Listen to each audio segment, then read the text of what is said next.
आसमान पर मौजूद बादलों से शहर का मौसम खुशगवार हो गया है। शहर में हफ्स और गर्मी में नुमायां कमी हुई है। मौजूदा दर्जा हरारत 31 डिग्री तक रिकॉर्ड किया गया है और शहर में आज भी बादल बरसने का इम्कान है। महकमा मौसमियात की जानिब से ये पेशगोई की जा रही है। महकमा मौसमियात ने आज से 22 अगस्त तक तूफानी बारिशों की पेशगोई कर दी है। आज कैसा मौसम है, बारिशों के हवाले से मजीद क्या पेशगोई है, जान लेते हैं। समरा फातमा हमारे साथ है। जी समरा, बताइएगा। जी रिदा, बिल्कुल शहर लाहौर के मौसम की बात कर लीजिए तो इस वक्त काली घटाओं ने आसमान को अपनी लपेट में ले रखा है। आसमान पर बादल मौजूद हैं और हम ये भी देख रहे हैं कि सूरज और बादलों के माबैन आंख मचोली का सिलसिला भी जारी है। लेकिन आज शहर का मौसम जो है वो कदरे खुशगवार है। गुज़िश्ता 2-3 रोज़ में जिस तरह से गर्मी पड़ी है आज उस तरह से नहीं है, ना ही हब्स उस तरह से महसूस किया जा रहा है, बल्कि हब्स और घुटन में जो है वो आज नुमायां तौर पर कमी देखी जा सकती है। हवाएं चलने का सिलसिला जारी है जिससे दरख्तों के पत्ते भी लहलहा रहे हैं और शहर लाहौर के बासियों ने भी सुख का सांस लिया है कि मौसम जो है वो कुछ हद तक खुशगवार हुआ है। दर्जा हरारत के हवाले से बात कर लीजिए तो इस वक्त शहर का मौजूदा दर्जा हरारत 31 डिग्री सेंटीग्रेड तक रिकॉर्ड किया जा रहा है। ज़्यादा से ज़्यादा 33 और कम से कम 27 डिग्री सेंटीग्रेड रहने का इम्कान है। हवा में नमी का तनासुब 70% तक है, जबकि शहर में 10 किलोमीटर फी घंटा की रफ्तार से हवाएं चलने का सिलसिला जारी है और आज जो हवाएं चल रही हैं वो ठंडी महसूस हो रही हैं। गुज़िश्ता रोज़ की तरह जो है वो गर्म हवाएं महसूस नहीं हो रही, जिसके बायस जो है वो मौसम दिलफरेब और हसीन इस वक्त महसूस किया जा सकता है। महकमा मौसमियात की पेशन गोई के हवाले से बात कर ली जाए तो आज भी सूरज और बादलों के माबैन आंख मचोली का सिलसिला जारी रहने की पेशन गोई की जा रही है और साथ ही साथ ये भी कहा जा रहा है कि आज भी शहर में बादल बरसने के इम्कानात हैं। आज से 22 अगस्त तक जो है वो तूफानी बारिशों की पेशन गोई की जा रही है और आंधी तूफान के साथ गरज चमक के साथ बारिशें होंगी। तो ऐसे में जो है वो इदारों को अलर्ट कर दिया गया है। खासकर शहरियों को ताकीद की जा रही है कि आंधी और तूफान के दौरान महफूज मकामात पर रहें, बारिश के दौरान गैर जरूरी सफर से परहेज करें और साथ ही साथ बच्चों को खासकर बिजली के तारों, खंभों और नशेबी इलाकों से दूर रखें ताकि हादसा से और किसी भी किस्म के जानी नुकसान से बचा जा सके। जी ठीक है समरा, हमारे साथ ही रहेगा। ये तो था मौसम का अहवाल। दूसरी जानिब दरियाए रावी में पानी के बहाव में बतदरीज कमी हो चुकी है। शाहदरा के मुकाम पर पानी का जो बहाव है वो 23,000 क्यूसिक है। दरियाए रावी में जस्टर के मुकाम पर पानी का बहाव 26,000 क्यूसिक है और हल्लोकी के मुकाम पर पानी का बहाव 31,000 क्यूसिक रिकॉर्ड किया गया है। गुज़िश्ता रोज़ पानी का बहाव जस्टर पर 54 और शाहदरा में 54,000 क्यूसिक था। इस हवाले से क्या तफसीलात है, क्या सूरत हाल है यहाँ पर, ताहिर खान हमारे साथ हैं, वो अपडेट करेंगे। जी ताहिर। जी बिल्कुल, हालिया बारिशों और ग्लेशियर्स के पिघलने से मुल्क भर और ख़ासकर पंजाब के दरियाओं में तुग़यानी है और जो वाटर लेवल है वो मुसलसल बढ़ रहा है। लेकिन अगर हम लाहौर के पहलू में बहने वाले दरियाए रावी की बात करें तो इस वक्त हम बारादरी के करीब नए रावी पुल के मुकाम पर मौजूद हैं और यहाँ जो पानी का बहाव है वो 23,000 क्यूसिक है। लेकिन जब ये दरिया भारत से पाकिस्तान में दाखिल होता है तो वहाँ पर इसका जो रिकॉर्ड किया गया है बहाव वो 26,000 है। लाहौर आते आते ये 23,000 रह जाता है, लेकिन बल्लोकी के मुकाम पर इसका जो बहाव है वो 31,000 क्यूसिक रिकॉर्ड किया गया है। ये गुज़िश्ता रोज़ की निस्बत कम है। गुज़िश्ता रोज़ जसड़ के मुकाम पर 54 था, लाहौर में 36 था। लेकिन PDMA के मुताबिक चूँकि अभी मानसून के स्पेल जारी हैं, अभी मानसून का सीज़न उस तरह से ख़त्म नहीं हुआ, ग्लेशियर्स भी पिघल रहे हैं और भारत भी कुछ शरारत कर सकता है, तो ऐसे में दरिया का जो बहाव है, दरिया का पानी की जो मिकदार है वो बढ़ भी सकती है। और ऐसी किसी भी सूरत हाल से निपटने के लिए जो मुतल्लिका इंतज़ामिया है उनकी तैयारियाँ भी मुकम्मल हैं। ज़िला इंतज़ामिया ने पहले ही दरिया के पाट में आबाद जो खाना बदोश थे उन्हें यहाँ से निकाल दिया है। फिर यहाँ पर लोगों ने बाड़े भी कायम किए हुए हैं, यहाँ अपने मवेशी जानवर रखे हुए थे उन्हें भी यहाँ से निकाल दिया गया है। इसके साथ साथ गाँवशाला, मालीपुरा और जो सगिया ब्रिज के आसपास की जो आबादियां हैं उन्हें भी यहाँ से निकाल दिया गया है। पीरा फोर्स और जिला इंतजामिया ने यहाँ पे कार्रवाई की थी, उन्हें यहाँ से मुंतकिल कर दिया गया है। इसके साथ साथ दरिया किनारे रेस्क्यू 1122 का भी कैंप कायम है, जिसमें लाइफ जैकेट्स हैं, बोट्स हैं, रस्सियाँ हैं और लाइफ गार्ड्स यहाँ पर मौजूद हैं किसी भी सूरत हाल से निपटने के लिए। इसी तरह सिविल डिफेंस का भी यहाँ पे कैंप मौजूद है, उनके भी गोताखोर यहाँ पे मौजूद हैं, लाइफ जैकेट्स हैं, बोट्स उनके पास भी मौजूद हैं और महकमा सेहत की जानिब से एक मेडिकल कैंप भी यहाँ पे कायम किया गया है। तो ओवरऑल अभी सूरत हाल कंट्रोल में है, जिला इंतजामी की तैयारियां भी मुकम्मल हैं, लेकिन किसी भी हंगामी सूरत हाल से निपटने के लिए, और चूंकि मानसून अभी चल भी रहा है, ग्लेशियर भी पिघल रहे हैं, तो ऐसी किसी भी सूरत में पानी का बहाव बढ़ सकता है, तो इनसे निपटने के लिए इनसे तैयारियां भी मुकम्मल हैं। जी अच्छा ताहिर, फसलों और लाइफ स्टॉक का जो नुकसान है वो इस तरह की सूरत हाल में खुदा न खास्ता सबसे ज़्यादा होता है, तो इस हवाले से क्या इंतजाम किए गए हैं और तमाम महकमे आप कितने अलर्ट देख रहे हैं?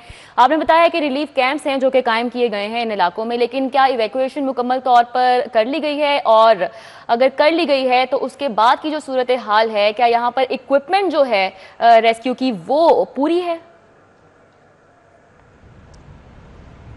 जी बिल्कुल, परसों रात ही यहाँ पर असिस्टेंट कमिश्नर जो रावी हैं सईदा सुंबल जावेद पीरा फोर्स के उमरा वो यहाँ पर आई थी। यहाँ पे जो झुग्गियों में खाना बदोश रहते हैं, दरिया के पार्ट में, दरिया की जो कच्ची ज़मीन है, बंद पार का इलाका जिसे खासतौर पे कहा जाता है, वहाँ से जो खाना बदोश थे, जो रिहायशी इलाके थे, जो कैंप यहाँ पे बना के लोग रह रहे होते हैं, झुग्गियों में रह रहे होते हैं, उन्हें मौके पे ही यहाँ से निकाल दिया गया और उनको यहाँ से मुंतकिल कर दिया गया। इसी तरह आसपास की भी जो आबादियाँ हैं दरिया से मुंसलिक और दरिया के साथ साथ जो कच्ची आबादियाँ हैं और लोग बंद रोड के इस तरफ रहते हैं दरिया वाली साइड पे, उन्हें भी यहाँ से निकाल दिया गया। 2 रोज़ कबल ही उन्हें यहाँ से निकाल दिया गया। इस तरह मवेशी लोगों ने दरिया के पार्ट में पाले होते हैं, चूँकि शहर के अंदर मवेशी रखने की इजाज़त नहीं होती, तो लोग जो गुजर कॉलोनियाँ होती हैं, गवाला कॉलोनियाँ जिसे कहा जाता है, उन्हें और रावी के किनारे कच्चे के इलाकों में, कच्ची जो ज़मीन है रावी के परली तरफ के इलाके, वहाँ पे लोग ये रखते हैं, तो उन्हें भी यहाँ से निकाल दिया गया है। इसके साथ साथ रेस्क्यू 1122 की भी इंतजाम यहाँ पे मुकम्मल तैयारियाँ। अभी एक आप सुन रहे हैं सायरन की भी प्रैक्टिस की जा रही है। ये सिविल डिफेंस की जानिब से एक सायरन बजाया जा रहा है। किसी भी हंगामी सूरत हाल में निपटने के लिए सायरन किस तरह यहाँ पे बजाया जाएगा और किस तरह लोगों को यहाँ पे अलर्ट किया जाएगा। तमाम महकमे जो हैं वो अलर्ट हैं। बहुत शुक्रिया ताहिर, हमें अपडेट कर रहे थे। और दूसरी जानिब समरा फातिमा हमारे साथ थी। मौसम का क्या हवाल है, क्या पेश गोई है, उस हवाले से आगाह कर रही थी। आपका भी बहुत शुक्रिया। खबरों का सिलसिला आगे बढ़ाएं। आपको बताएं शहर में आबादियों और कॉलोनीज की किराना दुकानें चीनी से बदस्तूर खाली हैं। वसनपुरा, सलामतपुरा, शालीमार लिंक रोड एतराफ आबादियों में चीनी मौजूद नहीं है। लाहौर होटल के गिरदोनवाह की किराना दुकानों पर भी चीनी मौजूद नहीं है।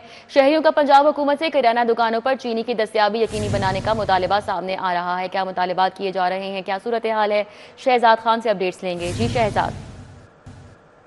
शहर की किराना दुकानों पर चीनी की जो किल्लत है वो बरकरार है। शहर के मुख्तलिफ इलाकों जिनमें वसनपुरा, दरोगावाला, सलामतपुरा, इसके अलावा शालामार लिंक रोड के अतराफ़ की जो आबादियाँ हैं और इसके साथ साथ जीटी रोड के अतराफ़ जो आबादियाँ हैं, इन आबादियों में मौजूद किराने की दुकानों पर चीनी मौजूद नहीं है। इसके अलावा जलो और दीगर इलाकों की बात करें तो यही सूरत हाल इन इलाकों के अंदर भी देखी जा रही है। इसके साथ साथ गुलशन रावी, ग्रीन टाउन और ठोकर नियाज बेग के मुतअद्दिद इलाके ऐसे हैं जहाँ पे चीनी के स्टॉक मौजूद नहीं हैं और किराना फरोश भी चीनी की तलाश में मारे मारे फिर रहे हैं और इसी वजह से चीनी जो है वो सार्फिन तक नहीं पहुँच पा रही। इस वक्त एक कंज्यूमर हमारे साथ मौजूद है, उनसे इस हवाले से हम बात कर लेते हैं। अस्सलाम वालेकुम।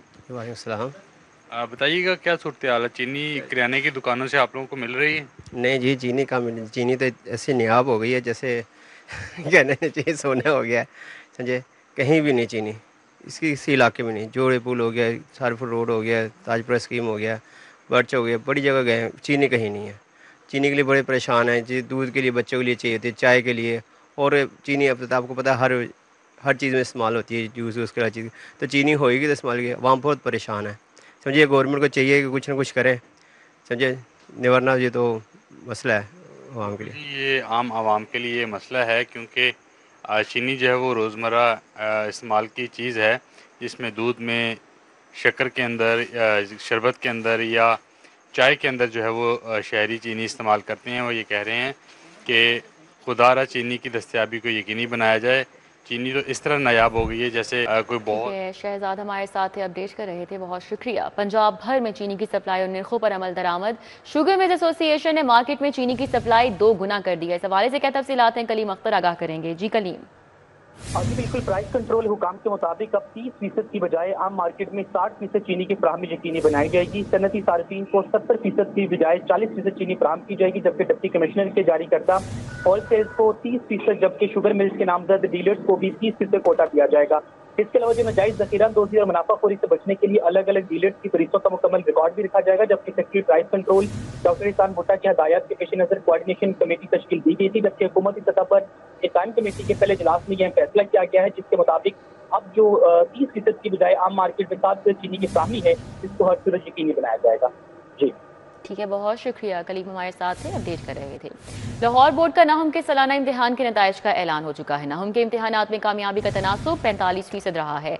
इम्तिहान में 3,80,000 उम्मीदवारों ने शिरकत की। 1,38,000 उम्मीदवार कामयाब रहे, जबकि 1,69,000 फेल हो गए।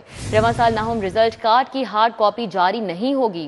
क्या डिटेल्स हैं, जान लेते हैं जुनेद रियाज से। जी जुनेद। जी, लाहौर बोर्ड ने नाहम बोर्ड के नताइज का ऐलान कर दिया है। 3,08,073 बच्चों ने शिरकत की, जिसमें से जो उन्होंने कामयाबी हासिल की 1,38,000 बच्चों ने, और जो फेल हुए हैं वो 1,69,000 बच्चों ने जो है वो कामयाबी हासिल नहीं की। और दूसरी जानब अगर बात की जाए रिज़ल्ट कार्ड्स की, तो इस हवाले से बोर्ड ने तमाम बच्चों के रिज़ल्ट कार्ड्स जो हैं वो ऑनलाइन कर दिए हैं, और वहाँ से फ्री ऑफ कास्ट जो हैं वो बच्चे अपने रिज़ल्ट कार्ड्स जो हैं वो हासिल कर सकते हैं। इसी वाले से हम बात करेंगे सेक्रेटरी लाहौर बोर्ड रिजवान नज़ीर हमारे साथ मौजूद हैं, हम उनसे बात करेंगे, उनसे पूछेंगे इस रिज़ल्ट के हवाले से। जब बहुत कम रिज़ल्ट रहे इस बार 45%, क्या कहेंगे? सर, इसमें लास्ट ईयर से तो 1% इसने इम्प्रूव किया है, लेकिन अब इस पर देखें, हमारी जो ट्रांसपेरेंसी की एक पूरी मुहिम है, इसमें हम वो लोग जो किसी मेलाफाइडी तरीके से या किसी मेजरमेंट के तरीके से ऊपर बच्चों का बेनिफिट लेना चाह रहे थे, उनके ख़िलाफ़ आपको पता है कि हमारी ऑनरेबल वज़ीर आला पंजाब मोहतरमा मरियम नवाज़ साहबा का जो विज़न था, उसके मुताबिक हमने बड़ी सख्ती की रखी। उसमें आप देखेंगे कि minister for higher education and school education Rana Sikandar साहब, chairman task force Muzammil Mahmood साहब, हमारे चेयरमैन, सेक्रेटरी, एचईडी, सारे लोग फील्ड में रहे जब पेपर होते रहे। तो हमारी एक बड़ी स्ट्रिक्ट जो है वो पॉलिसी थी ड्यूरिंग एग्ज़ाम और आफ्टर एग्ज़ाम। हमने जो मार्किंग का स्टैंडर्ड भी इस दफ़ा काफ़ी इंप्रूव करने की कोशिश की है, जो कि एक लंबा अमल है, उसको भी हम करते रहेंगे। तो कोशिश की है कि जिसको ट्रांसपेरेंसी पे लेके जाएं, तो उसकी वजह से थोड़ा सा रिजल्ट हमारा जो है ना, अल्लाह का शुक्र है, रिफ्लेक्ट तो कर रहा है 1% इंप्रूवमेंट की, लेकिन आहिस्ता आहिस्ता ये इंप्रूव होगा। जी, हमने बासनी रिजवान नज़ीर के नाम के नताइज का ऐलान कर दिया। बहुत शुक्रिया जुनेद। महकमा सेहत की 11 अरब मालियत की नई स्कीमों को बजट में शामिल करने की इजाजत। रवा माली साल के बजट में मजीद स्कीमें शामिल करने की समरी PND बोर्ड को इरसाल कर दी गई है।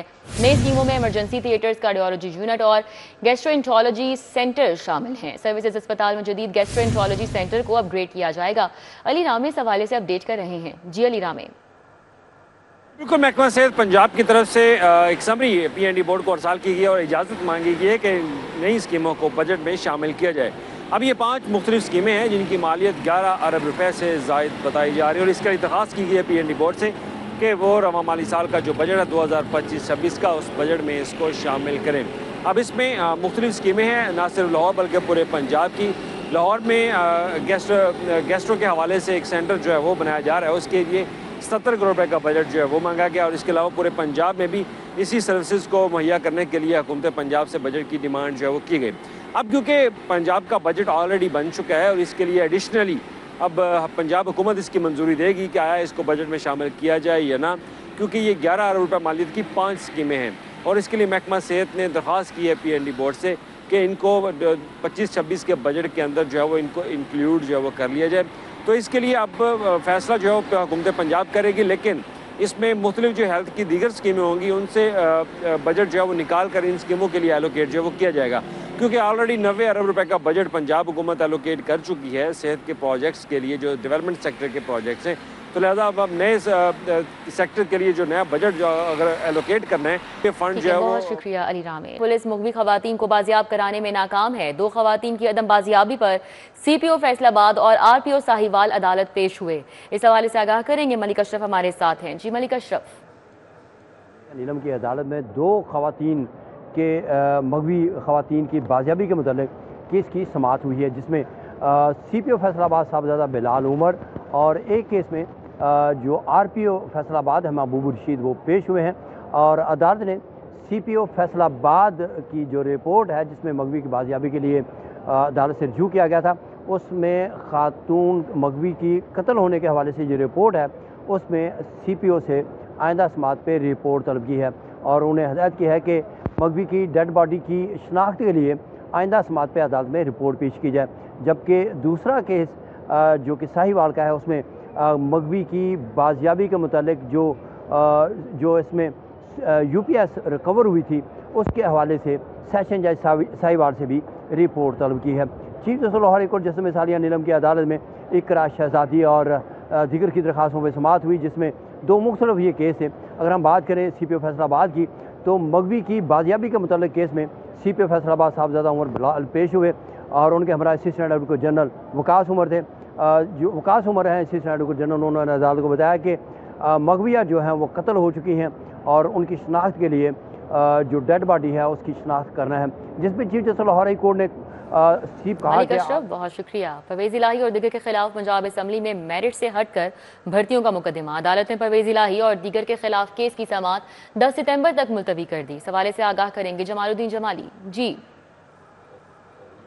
साबक वज़ीर आला पंजाब चौधरी परवेज इलाही और दीगर के खिलाफ पंजाब असम्बली में मेरिट से हटकर भर्तियों के केस की समाअत आज एंटी करप्शन कोर्ट में हुई। अदालत ने मजीद कार्रवाई 10 सितंबर तक मुलतवी कर दी है। आज परवेज इलाही पेश नहीं हुए और उनकी गैर हाजिरी के बायस मुलज़मान पर फर्द जुर्म आयद नहीं हो सकी, जबकि उनके शरीक मुलज़म साबक principal secretary Punjab assembly Mohammad Khan Bhatti और दीगर मुलज़मान हाजिरी के लिए पेश हुए और अदालत ने आइंदा समाअत पर परवेज इलाही समेत दीगर को फर्द जुर्म के लिए तलब किया है। मुलज़मान पर इल्ज़ाम है कि उन्होंने पंजाब असम्बली में मेरिट से हटकर भर्तियाँ की और ऐसे उम्मीदवार जो है जो तहरीरी इम्तिहान में फ़ेल हो गए थे उनको रद्दबदल करके पास किया गया और 17 ग्रेड और 16 ग्रेड की मुलाजमतें उनको पंजाब असम्बली में दी। हासिल करने वाले अफराद भी ठीक है, बहुत शुक्रिया। जमालुद्दीन जमाली हमारे साथ अपडेट कर रहे थे। फैमिली कोर्ट में साबिका बीवी का जहेज वापसी का दावा, शौहर को मंगनी के दौरान दिए तहाइफ जहेज का हिस्सा बनाने का इकदाम चैलेंज किया गया। शाहीन अतीक हमारे साथ हैं, उनसे बात कर लेते हैं। जी शाहीन अतीक, क्या आपको मालूम है कि मंगनी के दौरान लड़के को दिए जाने वाला गिफ्ट जहेज़ का हिस्सा नहीं होता और ना ही वो बीवी के जहेज़ का हिस्सा उसको बनाया जाता है। आज सिविल कोर्ट में एक केस जो है वो फाइल हुआ है, उसमें ये कानूनी नुक्ता उठाया गया। मेरे पास यहाँ पर हसीब कदूसी है, उनसे इस हवाले से बात करते हैं। हसीब साहब, ये क्या केस है जो अदालत में दायर हुआ और आपने कानूनी हवाला दिया है? शहर साहब, हमारे माशरे में शादी की जो रसूमात है उसमें मंगनी, शादी और वलीमा जो है ये बहुत इंपॉर्टेंट है। इसमें होता ये कि मंगनी जब होती है उसके कुछ अर्से बाद निकाह की सेरेमनी की जाती है, लेकिन खुदा न खास्ता शादी नाकाम हो जाए, मियाँ बीवी में नाचाकी हो जाए, तो बीवी तो सामान जहेज़ का मुतालबा करती है, उसमें वो तमाम गिफ्ट भी मांग लेती जो कि मंगनी के वक्त दूल्हा को दिए गए होते, लड़के को दिए गए होते। लेकिन सूरत हाल ये कन्फ्यूजन खासी सूरत हाल थी। इसके बारे में honourable Lahore high court Lahore 2023 में एक फ़ैसला किया, जिसमें हाई कोर्ट ने वाज़ेह किया है कि मंगनी के वक्त दिए गए तमाम गिफ्ट जो हैं वो सामान जहेज़ में शामिल नहीं किए जा सकते, क्योंकि वो इस वक्त लड़के की मलकियत है। सामान जहेज़ में वो चीज़ें शामिल की जा सकती जब वक्त निकाह आपने दुल्हन को दिए होते हैं या उसको गिफ्ट दिए होते हैं, वो सामान जहेज़ में शामिल होते हैं। जबकि मंगनी के वक्त दिया गया कोई भी गिफ्ट, चाहे वो किसी चीज़ की शक्ल में हो, कैश की शक्ल में हो या गिफ्ट की शक्ल में हो, वो उसे आप क्लेम नहीं कर सकते। आपने हसीब कदूसी एडवोकेट हैं, उनका जो है शुक्रिया। ई चालान्स की अदायगी और तस्हीह के लिए निज़ाम में आसानी कर दी गई है। अब ई चालान्स की तस्हीह और अदायगी के लिए ईमेल्स नहीं करना पड़ेंगी। सेफ सिटीज़ हुकाम के हवाले से मजीद क्या बताना है, जान लेते हैं अली साही से। जी अली साही। बिल्कुल, ई चालान्स के अजरा, ई चालान्स की वसूली और ई चालान्स की तस्हीह के लिए सेफ सिटीज़ अथॉरिटी की जानब से सिस्टम को आसान बना दिया गया है। इससे कबल सेफ सिटीज़ अथॉरिटी की जानब से जितने भी चालान भेजे जाते थे वो शहरियों को ईमेल किए जाते थे, जिसमें बहुत सारे शहरी जिनके ईमेल एड्रेसेस नहीं थे उनको मुश्किलात का सामना करना पड़ता था। तो सेफ सिटीज़ हुकाम का कहना है कि अब जो भी वायलेशन होगी शहरी को उसकी तस्वीर के साथ उसके मोबाइल व्हाट्सएप नंबर पर ये तफसीलात फ़राहम की जाएंगी, जहाँ पर ये तफसीलात देखने के बाद इसमें लिंक भी दिया जाएगा जिसके ज़रिए मौका पर अदायगी भी की जा सकेगी। जिन शहरियों के पास व्हाट्सएप नहीं है वो सेफ सिटीज़ अथॉरिटी की वेबसाइट पर जाकर जो मुतलका ऑप्शन है वहाँ से अपने तमाम ई चालान डाउनलोड भी कर सकेंगे। वहाँ पर अगर किसी को अपने ई चालान पर डाउट होगा तो वो रिव्यू का बटन दबाकर इसकी तस्हीह करा सकेंगे, चूँकि मौका पर ही टेक्निकल टीम तमाम चीज़ों को चेक करके ई चालान्स ख़त्म कर देगी। तो इसी हवाले से लाहौर समेत पंजाब भर में जितने भी शहरियों के ई चालान्स अब जारी होंगे वो उनके एक्साइज़ के डाटा के मुताबिक जो मोबाइल नंबर्स दिए गए हैं उन पर भिजवाए जाएंगे। अगर रिव्यू भी करवाना होगा तो व्हाट्सएप दिए या सेफ सिटी। ठीक है, बहुत शुक्रिया अली साही।